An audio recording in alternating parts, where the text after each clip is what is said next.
इस वक्त बड़ी खबर मैं आपको बता दूं, एआईएमआईएम के अख्तरुल ईमान का बयान आया है वक्फ कानून पर।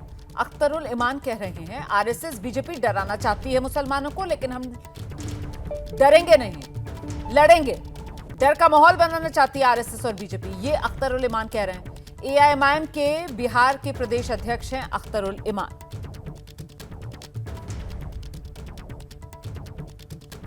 नमाज के हालात में तुम्हें लात मारे जाते हैं, तुम्हें दरअसल खौफ की नफ्सियात में मुब्तला किया जाता है ताकि तुम डर के मारे कुछ भी नहीं बोल सकते हो। आज मुसलमान जितना खौफजदा है, आरएसएस और बीजेपी खौफजदा करना चाहती है। मैं आपको एक बात खबर करने के लिए आया हूँ। एनआरसी में मेरे पास कागजात है, मेरे बाप दादा के कागजात है। मुमकिन है सरहद के इलाके में 1-2% मुसलमानों को परेशान किया जाए। तो ये आप अख्तरुल ईमान को सुन रहे हैं। एआईएमआईएम के बिहार के अध्यक्ष हैं, कह रहे हैं कि आरएसएस और बीजेपी डर का माहौल बनाने के लिए ये संशोधन लेकर आई है, ये कानून बनाया है वक्फ में। और साथ ही साथ वो ये कह रहे हैं कि आरएसएस बीजेपी डराना चाहते हैं, लेकिन हम लड़ेंगे।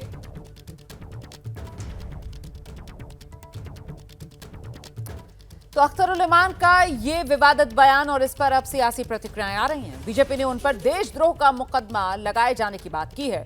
जेडीयू ने कहा नीतीश कुमार के शासन में सभी सुरक्षित हैं, दंगाइयों के खिलाफ कानून काम करेगा।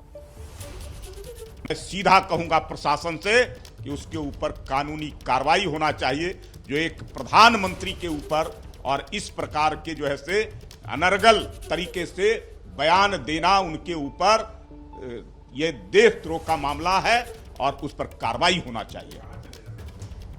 अरे भाई, जो ऐसे उनको पाकिस्तान पसंद है तो चले जाए पाकिस्तान। भारत में रहने वाले लोगों को भारतीय बन के रहना पड़ेगा, राष्ट्रवादी बन करके रहना पड़ेगा।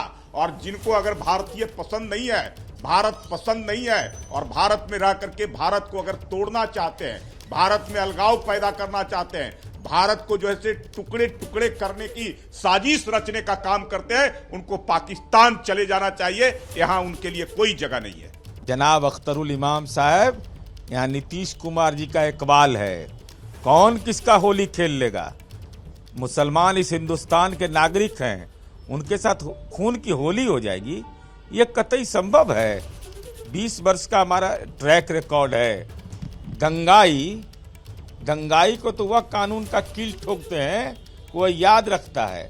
इसलिए ऐसे बयान उन्माद भरे बयान हो सकते हैं। देश में जब तक डॉक्टर भीमराव अंबेडकर का संविधान है, न्यायपालिका है, विधायिका है, कार्यपालिका है, तो उन्माद की राजनीति अगर करिएगा तो एक सीट पर कैद हो गए ना। इस बार